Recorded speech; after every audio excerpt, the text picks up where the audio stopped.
Everyone. Today's live is a special one. Well, I think they're all special, but nonetheless, we are here to discuss something that I think is really going to help anyone who's considering surgery.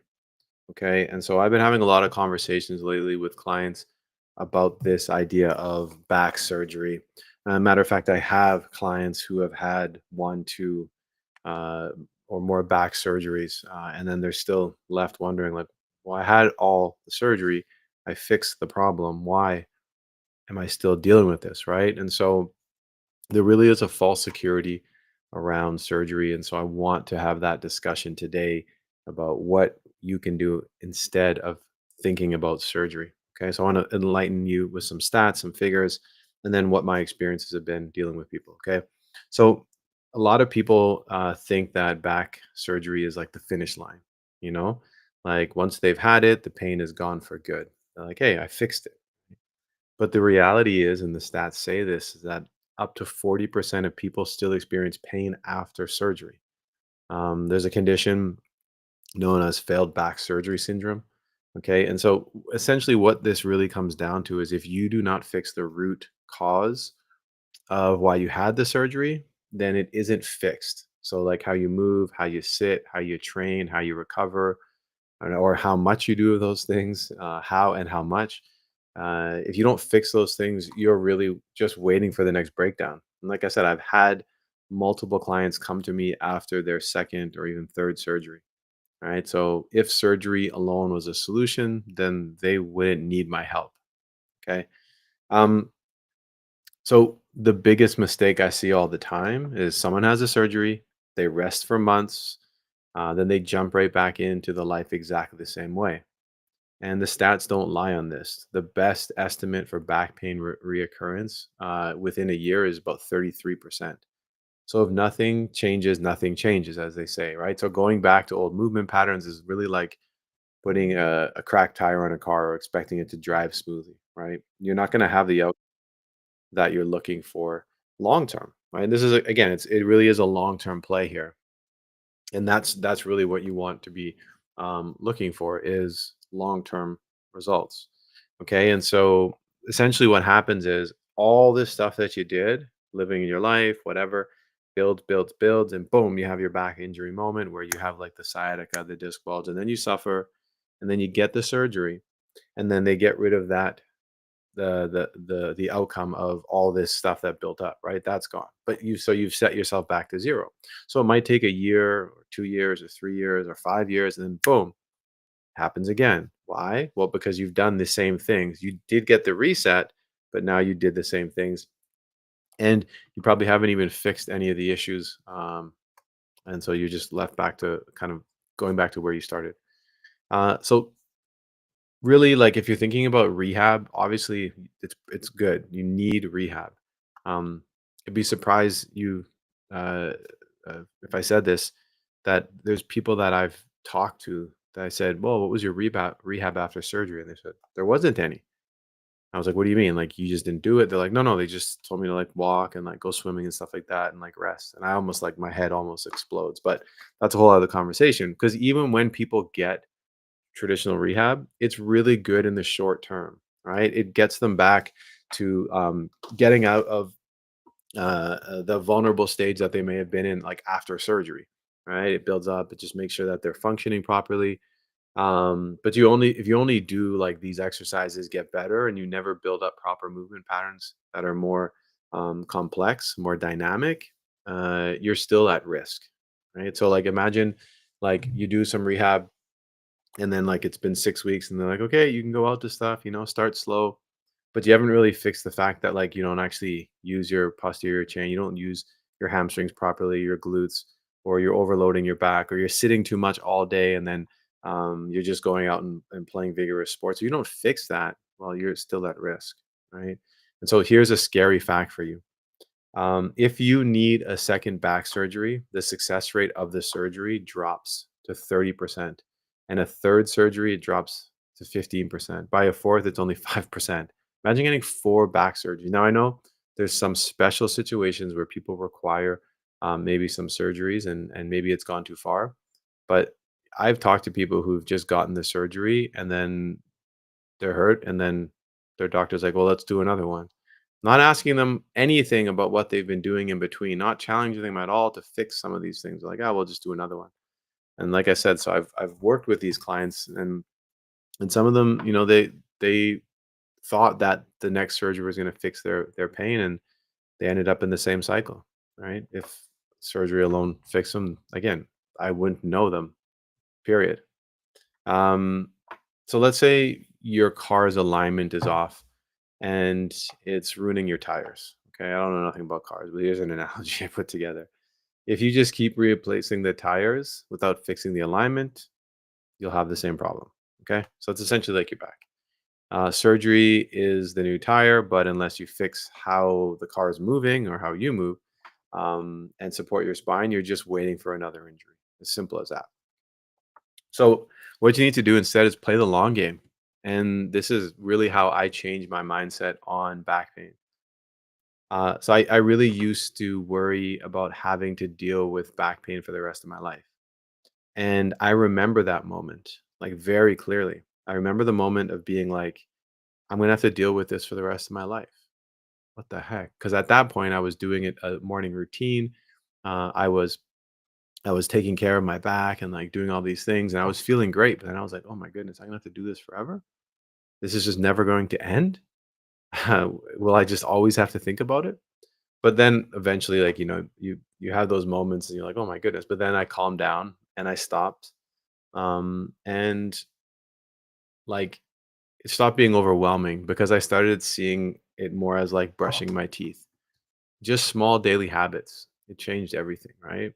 And that's when I realized if I just did the right things consistently, kept my movement clean, took care of my spine, stayed strong, back pain would hopefully never take over my life again. And that's the life that I live now. And so when I travel, I always travel. I have a specific type of neck pillow that works very nice as a lumbar support. And I travel with that thing. When I get in the taxi, I'll use it in the taxi and then I'll use it on the plane because I'm just like, I'm just going to keep my back in the best possible position because why wouldn't I? Because I've been through the extreme pain. I've been through the sciatica. Why the heck wouldn't I do something that small, right? It's like brushing your teeth. Takes you, whatever amount of 5 minutes, 3 minutes every day. It's nothing. Right. So that's just one example of things that I do. I have a standing desk, right? I go from standing to sitting. So right now I'm sitting. Earlier today, I was actually walking on my walking pad while working. And then I stood, then I went to work out. Now I'm sitting to end the day, right? And so, really, instead of constantly worrying about pain, it's just building those simple routines. That's what kept me in control. And now I live that way every single day. And I don't have this fear of back pain stopping me. And really, this is the biggest shift I see in my clients. The ones who succeed aren't the ones looking for the next quick fix. They're truly the ones who commit to playing the long game. 100%.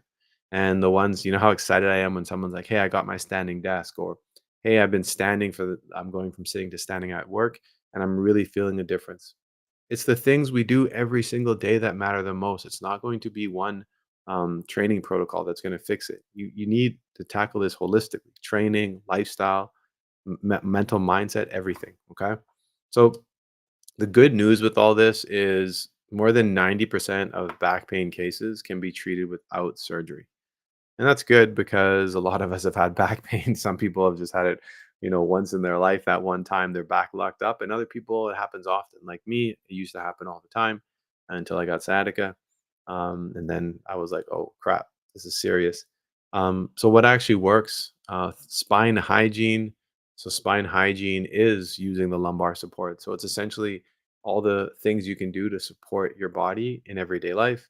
The way you bend down and how often you sit and standing and just things like that, right? So I have a spine hygiene protocol, by the way. So if you want that, just shoot me a DM. I can send it your way. Understanding how to use your core properly, right? It's not just like doing ab workouts, but like, is your body moving as a holistic unit? Or there are limiting capacities in certain areas that are causing you to move in a way that might be putting more strain on your back. And then progressive strengthening, not just resting after surgery and hoping for the best, or not just resting after your back pain getting better, and then after being like, "Hey, I'm fine." just going to jump back into it, right? So even after you get better or after surgery, whatever it is, it's important to progressively strengthen and progressively get back to it, so you're not just jumping right back into it. So even after surgery, return to work rate is only about 58%, right? So I hit you with the stat there. So what that means is that nearly half of the people don't go back to work into full function because they never truly rebuild strength in movement patterns, right? So you get the surgery, but you never actually solve the problem. And I would probably argue that if you have a bunch of movement dysfunction before the surgery, and it gets to the point where like other areas are now affected because of your limited movement, you're probably going to be tasked with a even harder recovery because you're going to have to build up all this stuff, and who knows how your body's functioning, right? Um, so yeah, just kind of closing comments here. Something to think about. Back pain is not something you just fix, right? It's something that you manage through better movement, better habits, better awareness, better mindset. And surgery might be a part of your journey for some, and that's okay, right? Nothing wrong with surgery. You may need the surgery, but if you don't change the way you move, you're just waiting for history to repeat itself. You're waiting to go back and have surgery, or for at least the pain to be there. And then you're like, well, I guess I have to live with this. So the key isn't to fix yourself once and be done. It's truly committing to small changes, habits that are going to keep you moving pain free for life, right? Because like I had that realization I told you I had. The realization goes like this: if you want to be someone, I get with talk to people all the time on calls and clients and stuff, and everyone says, "Hey, when I'm 70, when I'm 80, I want to be active. I want to be the one that doesn't need the walker." All this stuff, but then the question is what do you need to do right now so that when you are 70 or 80, you can do that? And the answer is super simple. You need to do the thing you want to do when you're 70 or 80 now, and you need to do it every freaking day of your life. Maybe not every day, but consistently, So if you want to be able to walk and you're not even taking 3,000 steps a day, well, you may have some difficulty walking by the time you get to being 70 or 80, right? And so the biggest takeaway from this is you've got to play the long game. It's all about the long game. This is a lifelong journey. And I say to people, you're going to experience back pain now or later. In all seriousness, but like realistically, just take care of it. Do the small things. Um, and again, if you want that, the protocol or anything else, any of my free lead magnets, please DM me. If you're watching on Instagram, drop me a DM, because when I close the chat, everything goes away. So what I encourage you to do is just click on my profile, drop me a DM, just say, "Hey, can I get this?" And I'll send it your way. All right. If you're watching this on YouTube, drop it in the comments. If you're listening to this on Spotify or wherever, you can find me at Instagram, Darcy Coss, DARCY COSS. And you can drop me a DM, and I will do my best to send you any and all of my free resources, my gift to you, so that you can continue to move down your path to healing. All right. That is all I got today. I'm out of here. I appreciate you for listening.